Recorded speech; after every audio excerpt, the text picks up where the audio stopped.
You step outside, and the air slices through your skin like broken glass. There's no wind, just stillness, but it's the kind that numbs your fingers in minutes and tightens your lungs with each breath. It's not the romantic snow-covered frontier people imagine. This is the brutal welcome of winter in the American Wild West, a world where the greatest danger wasn't a bandit or a bear, but the cold itself. The first settlers didn't expect it. They came chasing land, freedom, opportunity. Most had packed for the journey, rifles, seeds, maybe a Bible or a skillet passed down from their mother. But they hadn't packed for this. The cold came suddenly, sometimes as early as October, and it came hard. It wasn't like the damp chill of the East Coast or the snowy charm of New England. This was different. This cold didn't care about your intentions. It didn't care if you had children or a strong back. It stripped you to your core and tested every decision you had made leading up to that moment. Those who had built homes with thin walls or who underestimated the wind's reach found out quickly. A small crack near a window or a poorly sealed door could drop the interior temperature by 10 degrees in a matter of hours. People would wake in the morning with frost on their blankets, their breath hanging in the air like smoke. The wood they'd stacked outside was frozen solid, and trying to split it in the early dawn was like striking iron with a twig. Fires died out overnight, and reigniting them meant surviving long enough to feel your hands again. There were stories whispered among settlers, real or embellished, it didn't matter, of men who froze sitting upright, staring into an empty hearth, their eyes still open.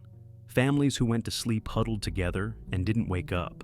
In a world where lawlessness was romanticized and gunfights filled the legends, the reality was quieter and more terrifying. It came at night. It crept under doors. It silenced the strongest.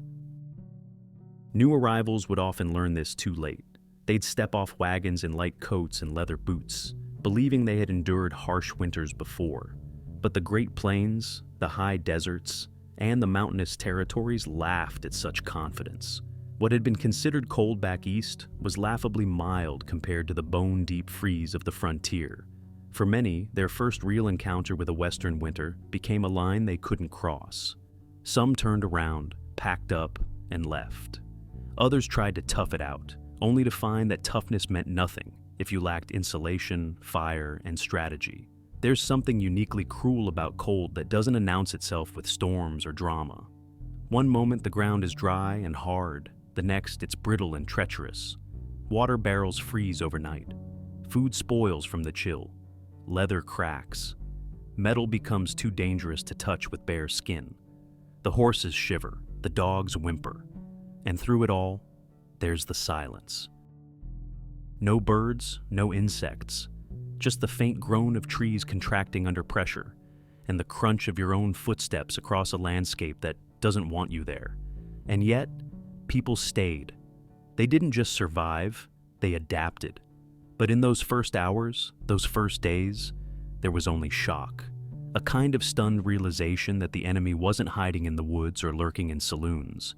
It was the very air they breathed. This wasn't a passing storm. This was the new reality.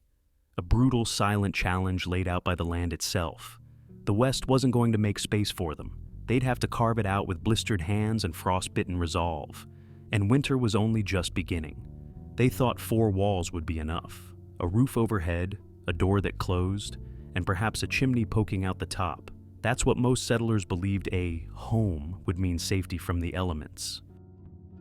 But in the American West, the structure that stood between life and the freezing world outside was rarely a fortress. More often, it was a fragile shell, a hope against reality. Most cabins were built in haste. Timber, if it could be found, was chopped with dull axes and dragged into place by hand or mule. Notched logs were stacked, one on top of the other, often without insulation. Mud or clay was packed into the seams, but once dry, it cracked and fell away. Rain melted it. Snow blew it back in. Gaps between logs became highways for wind. And in places where trees were scarce, settlers made do with sod houses, dugouts in the side of hills, or simple rectangles made from thick slabs of prairie earth. These homes were dark, damp, and barely insulated. They didn't keep the cold out. They just slowed it down. Glass was a luxury, not a standard. Windows were covered with oiled paper, if anything at all, turning them into stiff, waxy portals that let in light but blocked little else. At night, when the temperature dropped, condensation froze on the inside. You could scrape it with your fingernail. Families would sometimes wake up with icicles forming along the ceiling edge, or see their own breath rise in the air like mist in a graveyard. Inside, there was no sense of security. Wind howled through the chinks in the walls. When snowstorms came, it wasn't unusual for drifts to form inside the cabin. Snow piled beneath the door, nestled into corners, blanketed the floor like an unwanted guest. And when snow melted during brief thaws, it soaked the earth floor, turning it to sticky mud that clung to boots and froze again by morning. Rugs, if a family had them, were often animal hides or straw mats, cold to the touch and never fully dry. The roof was no guarantee either. Some were made from thatched grass, others from overlapping pieces of bark or rough planks, nailed hastily together. Leaks were common. A crack in the roof meant hours of dripping cold water onto bedding, into food supplies, onto the fire itself. People slept under soaked blankets, next to dying embers, wrapped in damp clothing. And the irony wasn't lost on anyone. The home they'd built to protect themselves often turned against them in the cold. Children huddled together in corners, sometimes with straw piled around them like nests. Parents took shifts feeding the fire or checking the door, praying it wouldn't blow open in the night. They stuffed every hole they could find with rags, moss, or even animal dung, hoping to hold the warmth in for just a little longer. But warmth was fleeting. The heat from a fire lasted only as long as the fuel, and wood burned quickly in open hearths. The moment flames died down, the house seemed to breathe in the frost from outside. Some tried to build underground, thinking the earth would act as insulation. Dugouts carved into hillsides became temporary homes, with ceilings so low you had to crouch, and walls that wept with groundwater. These places were marginally warmer, but suffocating, damp, and prone to collapse. Still, many preferred them to freezing in a drafty log cabin above ground. The hardest part wasn't always the cold itself. It was the betrayal of expectation. People believed that once they had shelter, they had solved the biggest problem. But winter in the Wild West taught a brutal truth. A house is not a home if it can't hold heat. The walls could stand tall and the roof could be intact, but if the wind could walk through it like a guest, no one inside was ever truly safe. Warmth was never guaranteed. It had to be earned, defended, and chased, night after night, storm after storm.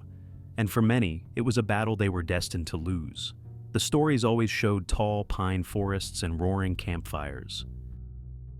The myth of the Wild West made it seem like wood was everywhere, just waiting to be chopped, split, and burned.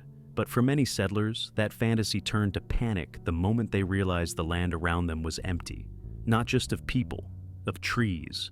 Much of the Great Plains stretched out like a frozen ocean of grass and dirt, with barely a sapling in sight.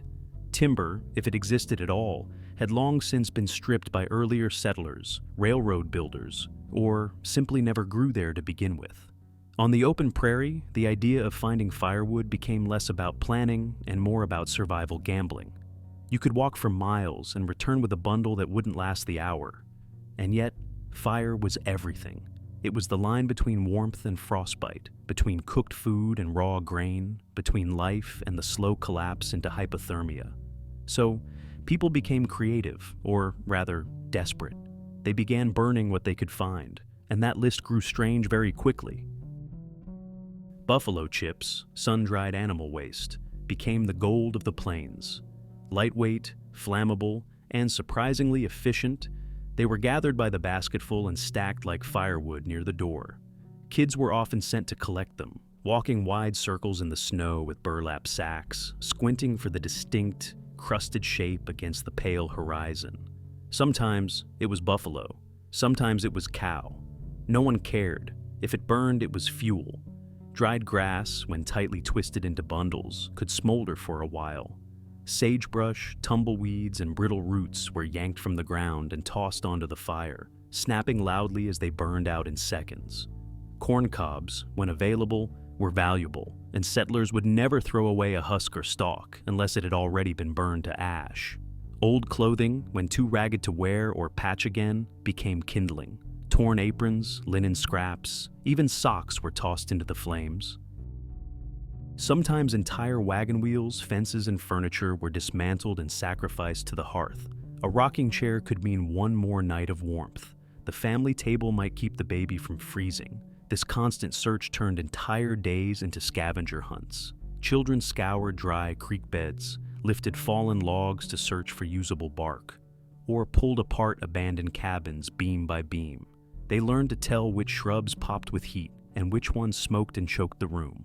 They knew how to make a fire last longer, not by adding more, but by feeding it in timed, careful increments, like a ritual. They guarded embers like treasure. And if the fire went out in the middle of the night, someone, usually the youngest or most nimble, was sent outside to relight it, even in a blizzard, even barefoot. The cold didn't care.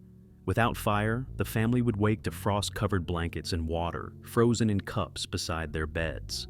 Some towns, if you were lucky enough to live near one, offered coal for sale, but it was expensive, and wagons often couldn't reach remote homesteads in the thick of winter. Those who had managed to hoard a few sacks guarded them jealously. Coal could burn longer and hotter than anything else, but it was rare. If someone had it, you'd know from the glow inside their cabin, the faint warmth you could feel, even standing near the outer wall. What this brutal economy of fuel taught settlers was simple. Nothing was waste if it could burn. Survival meant letting go of comfort, of dignity, of expectation. It meant heating your home with the droppings of animals, the ruins of your belongings, and whatever nature had not yet claimed. The frontier didn't reward pride, it punished it, and those who refused to adapt were the ones who faded when the wind howled hardest. A fire in the hearth was more than a comfort, it was a beating heart. Without it, a home in the Wild West wasn't a home at all. It was a trap, a place where cold seeped in through the floor and walls, wrapping itself around your body until you could no longer feel your toes, your fingers, your breath.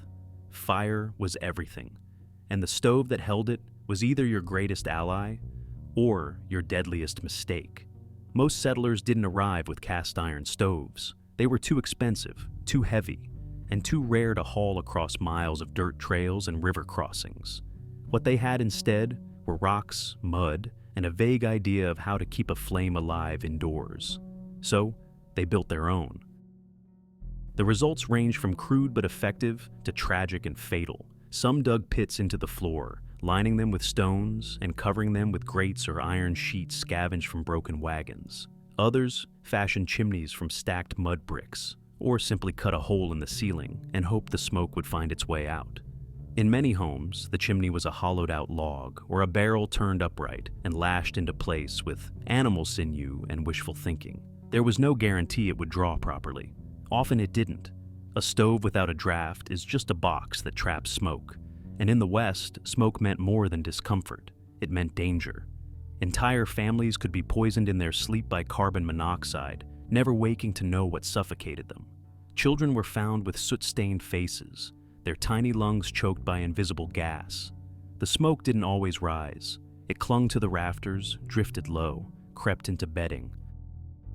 And without proper ventilation, the very fire that was supposed to save you could end your story quietly, without flames or warning. But the settlers learned. They had to. They experimented, they observed. They built baffles inside their chimneys to improve draft. They dug trenches beneath their stoves to feed air from below. Some even designed clever vents with wooden sliders to control the burn, regulating the heat as best they could. Those who had seen proper stoves before tried to recreate what they remembered, though often with the wrong materials. Clay cracked under high heat. Stones exploded if they were wet. Iron sheets warped. Everything was trial and error, and the margin for error was life itself. In the coldest months, fires were never allowed to die. Someone always kept watch. Logs were fed in shifts, coals stirred every few hours. If a fire did go out overnight, it wasn't just an inconvenience. It meant the entire house might need hours to reheat, if it could be reheated at all, and matches weren't endless. Flint and steel took patience. Every spark mattered. People shared designs. They carved instructions into beams, passed them through letters, drew diagrams on scraps of hide or paper. One man's success became another's blueprint. A well-functioning stove was a miracle of frontier engineering. It meant drying clothes, boiling water, warming food, and creating a space where a baby could sleep without turning blue. Still, some stoves turned against their makers. A sudden gust of wind down the flue could send flames leaping into the room. Chimneys built too close to thatched roofs started fires that devoured homes in minutes. Collapsing clay ovens crushed feet and spilled embers across wooden floors. In some cases, the floor itself gave way, and the fire dropped into the root cellar below, igniting stores of kindling or dry crops. What was meant to save became the spark that erased everything. Yet they rebuilt. They always did. They improved, adjusted, patched, and repacked. Every family had its own method, its own sacred way to stack wood, to angle kindling, to breathe life into flame. And around that flame, life was organized, meals cooked, stories told, boots dried, babies rocked. In the Wild West, the stove was not a background detail. It was the pulse of the household, the anchor in a sea of cold. Those who built them well were remembered. Those who failed were buried. But all of them, in some form, were shaped by fire. They didn't wear what the movies show. No clean ponchos fluttering in the wind, no perfectly tailored coats or shining cowboy boots. In the real Wild West winter, survival had no patience for fashion. What settlers wore was what they could find, scavenge, sew, or stitch together from scraps. Their armor against the cold was mismatched, rough, and heavy, but every layer mattered. Burlap sacks were prized. Thick and coarse, they could be cut open and tied around legs, arms, or wrapped twice around the torso. Wool, if available, was worn until it fell apart, restitched a dozen times, patched with animal hide or old flannel. Gloves were rarely perfect matches. Some were made from cut-up pants or repurposed saddle leather. Scarves were sometimes just strips of blanket. The goal was not elegance. The goal was survival. Fur was highly valued, but not without risk. Animal pelts trapped heat well, especially from buffalo, rabbit, or coyote. People lined their jackets with them, slept under them, even stuffed them inside their boots. But wet fur was a different story. Once soaked with snow or body sweat, it froze stiff. Frozen fur rubbed skin raw, turned stiff as bark, and sometimes accelerated frostbite by drawing warmth away in moments of contact. The very thing meant to save you could become a trap if you misused it. Layering was the rule. Thin linen shirts were worn beneath thicker tunics or vests, then topped with a coat if one was available. But coats were rare, especially among the poorest settlers. Some crafted their own from stitched-together hides, complete with crude hoods. Others wore multiple layers of shirts until their arms couldn't bend properly. Movement was stiff. Tasks took longer, but the alternative was frost creeping into your joints and stopping you altogether. Feet were always a problem. Shoes, often made for warm weather or worn thin from the journey west, offered little protection. People lined them with straw or stuffed them with wool, fur, or even torn pages from books to stop the wind. Some wore sacks tied around their ankles.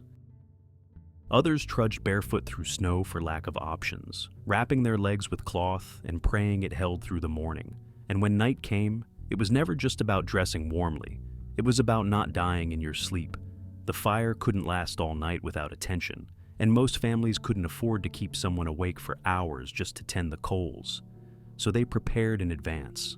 Before sleep, they pulled stones from the stove, hot, heavy, glowing, and wrapped them in cloth or buried them in hay. These were tucked at the foot of the bed or beneath the blankets, offering precious heat that lasted a few hours at best. Ashes from the fire, still warm and smoldering, were sometimes shoveled beneath the bed frame or sleeping area. Some dug shallow pits into the floor and poured the hot ash into them, laying planks or hides over top and sleeping there, like animals curling around a fire's ghost. Children were placed in the middle, between parents, between siblings, between hay bales, like embers shielded from the wind.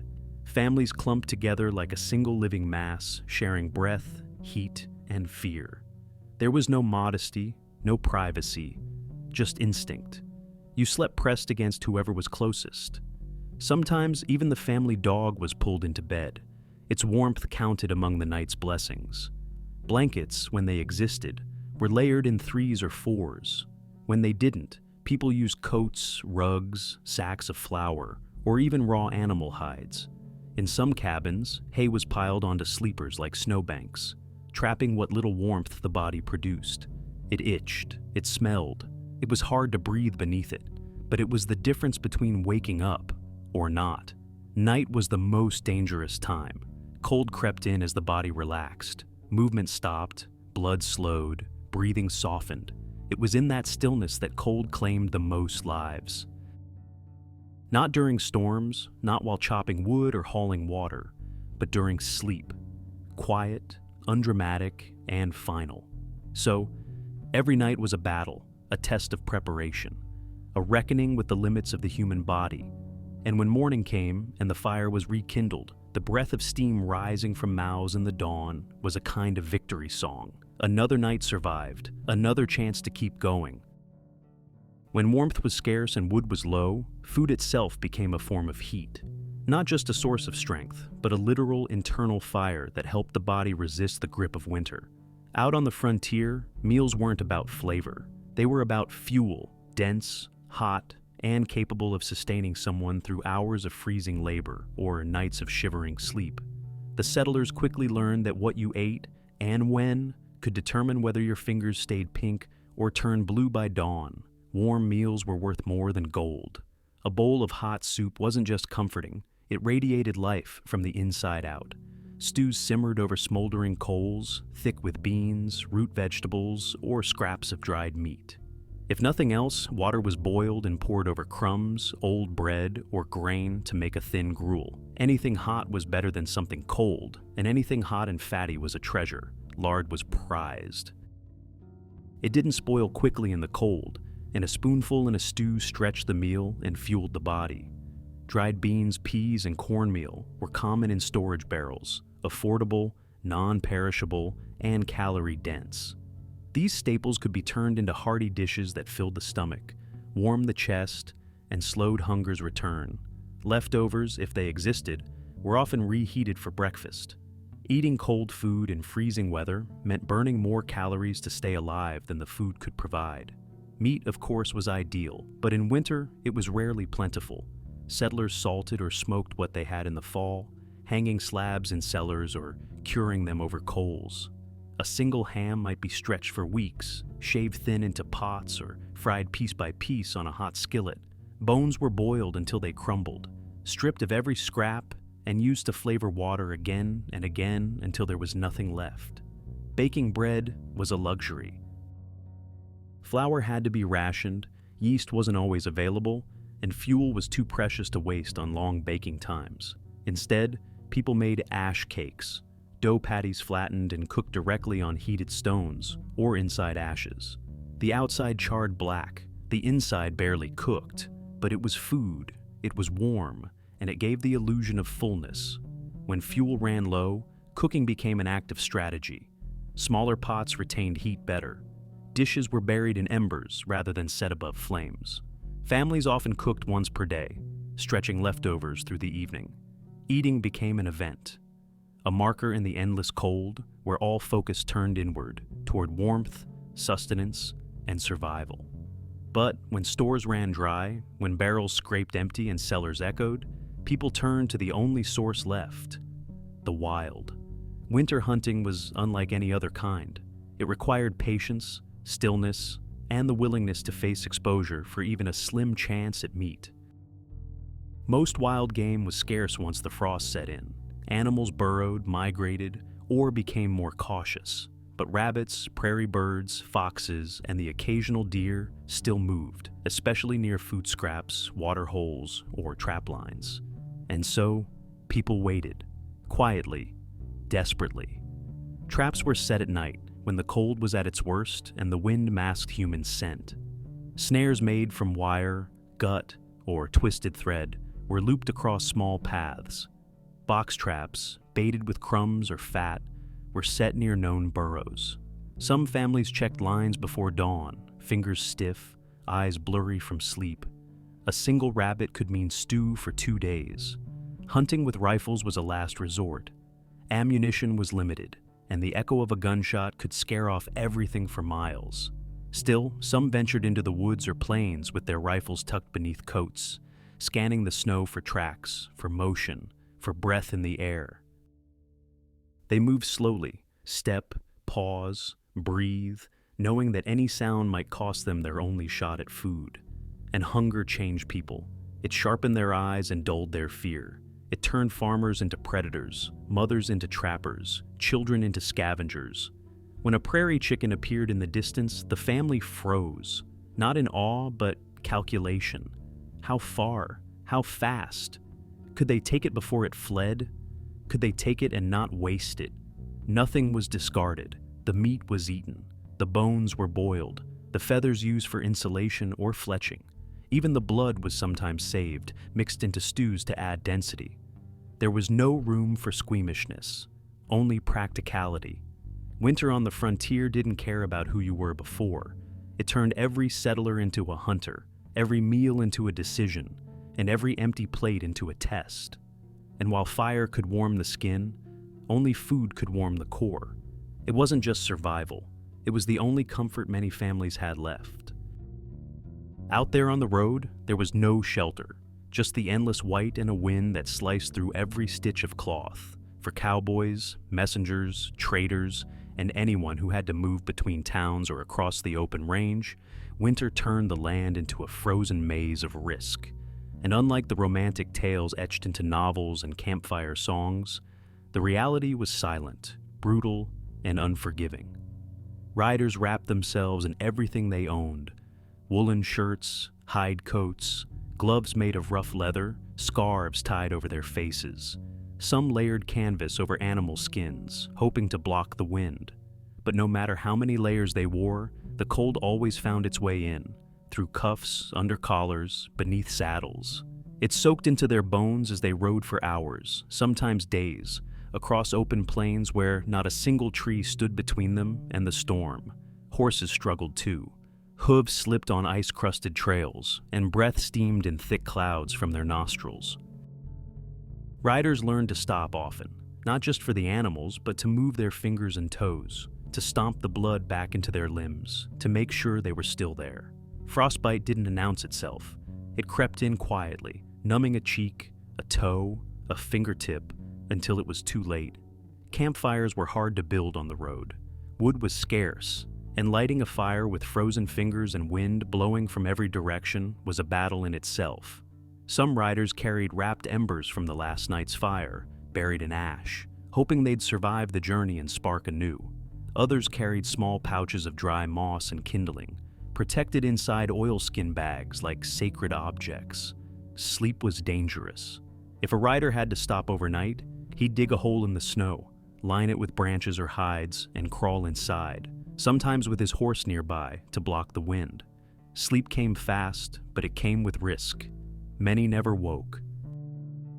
It wasn't gunfights that claimed the most lives. It was the cold, the quiet, the decision to rest for just a little too long. But while the road was deadly, the cabins and homesteads weren't safe havens either. Inside, the war against winter took on another form, and no one fought it harder or more invisibly than the women. They weren't the ones chasing cattle across the plains or carrying telegrams through sleet. They were the ones holding everything together behind doors that barely closed. In houses where smoke curled through every crack and the air inside was barely warmer than the wind outside, women kept the rhythm of life going, even when everything around them was freezing. They rose before the sun, often before the fire had been rekindled. Their fingers were raw from washing clothes in water so cold it burned. Their knuckles split from kneading dough in air that made every breath sting. They cooked on half-dead coals, stirred pots with stiff hands, and mended clothing while their own feet froze beneath the table. They gave birth on hard floors covered with straw, sweat freezing on their brows before the child was even swaddled. Midwives, if they existed at all, were often hours away. Most women gave birth alone, or with help from another woman just as exhausted. Blankets weren't clean, tools weren't sterile. Pain relief was almost non-existent. But the baby had to be born, and then it had to be kept warm. They fed their children with milk that sometimes wouldn't come, with broth made from bone water, with biscuits so thin they cracked like bark. They buried stillborns in frozen soil, hands trembling not just from grief, but from the ache of the frost. No one wrote songs about them. No one carved their names into history books. But without them, no family survived the winter. They were the ones who remembered which herbs helped with coughs, which teas calmed fever, which poultices warmed the skin. They rationed sugar, guarded flour, and boiled linens to fight infection. They were the ones who told stories in the dark, sang lullabies with cracked voices, and stood between their children and the kind of cold that didn't knock. It just entered and stayed. In every story of survival from the frontier, there's an invisible thread, a woman who didn't stop moving, who didn't sleep deeply, who didn't break even when the world around her was brittle with ice. She was the hearth, the hands, the silence that made the fire last a little longer. And though history may have missed her name, winter never did. It tested her every single day, and somehow she still endured. They were small, brittle things, children on the frontier, thin arms wrapped in scratchy wool, cheeks red and cracked from the wind, fingers always curled tight to hold in what little warmth they had left. No one was spared by winter, but children bore its cruelty in ways adults couldn't always prevent, or even understand. Most were born into the cold. They didn't remember a time without it. They learned early that warmth was earned, not given. Crying didn't bring help. It wasted energy. Tears froze on your face, so they learned silence. They learned how to breathe through a scarf pulled tight, how to walk without tripping over layers too big for their bodies, how to hold hot stones without burning themselves. They were taught to move, constantly, shuffle feet, swing arms, never stop. Stillness was the first step to freezing. Frostbite was common. Tiny toes blackened, fingertips stiffened. Many grew up missing parts. 2 fingers gone, a patch of ear lost to a childhood storm. Nobody talked about it much. Scars were a badge of survival, like the deep creases in their mother's hands or the frost-warped edges of a father's boot. There was no drama in it, just a fact. Winter took pieces of you. They worked early, not out of cruelty, but necessity. Children gathered fuel, broke ice in the water buckets, stirred the cooking pot when adults were away. They learned to trap animals, to spot tracks in snow, to listen for distant howls that might signal danger. Or dinner. Play existed, but it was folded into the work, sliding on ice, throwing snow, building shapes in frost, brief joys in the rhythm of survival. The hardest part was not the labor or the cold. It was knowing there wasn't always someone to help, which is why, when neighbors were close, it made all the difference. Communities didn't always mean towns. Sometimes it was just 2 families a few miles apart, a wagon trail packed down between them from months of walking back and forth. These bonds saved lives. One household might run out of wood, another might lose a child's coat to fire, but together they could share, barter, rescue. When a snowstorm buried the land, men took turns digging paths. When illness struck, women shared herbs, broth, and warmth. There were no doctors, just neighbors with experience and hands that didn't shake too badly. A visit across frozen fields wasn't just a courtesy. It could mean the difference between life and fading quietly in a corner. But not everyone helped. Some hoarded, locked their doors, pretended they couldn't hear knocks in the night. Fear twisted even the kindest people when their own families were at risk. And those who lived truly alone, trappers, outcasts, wanderers, often disappeared in the silence of winter, their stories ending without witnesses. Still, many believed in mutual survival. They cut extra firewood for the widow, left meat at the doorstep of the sick, carried buckets for a tired neighbor. Not because it was noble, but because it was necessary. On the frontier, a favor returned could mean your own rescue weeks later, and no one forgot kindness shown in the snow. But even together, the cold pressed deeper than flesh. It got inside the mind. At night, when fires dimmed and the wind began its long wail across the fields, thoughts shifted. People lay awake, staring at ceilings, listening to every groan of wood, every shift of ice. Loneliness clung to the air like frost on glass. Days blurred together, time slowed. Some whispered to themselves, others stared at nothing. A few simply stopped talking, eating, moving. They called it winter sickness, a madness brought by endless cold, silence, and darkness.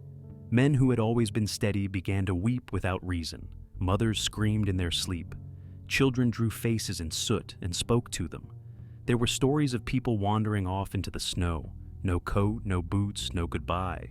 The kind of sadness that swallowed logic. The white outside wasn't just snow, it was weight. It buried more than cabins. So when the first drip came, the first soft tap of melting snow from a roof's edge, it felt like a miracle. The world had been asleep, and now it stirred. Ice cracked, revealing mud beneath. Birds returned. The sun didn't just rise, it warmed. Fingers that had been numb for months began to feel again. But relief was not instant. Spring brought its own chaos. Rivers swelled and swallowed bridges. Mud drowned crops before they sprouted. Food spoiled in thawed cellars. Diseases, dormant in the freeze, bloomed in the damp. Parasites, infections. Newborn animals died from cold rain they weren't ready for. The snow was gone, but it left rot in its place. Still, people opened their doors again, stepped out barefoot into puddles, let the sun touch their faces. And for a moment, they didn't speak. Not out of fear, but reverence. They had made it. They had endured. But they were not the same. No one emerged from a frontier winter unchanged. Their backs were bent a little lower. Their eyes took longer to focus. Their hands shook, not just from cold, but from memory. Survival etched itself into them, line by line.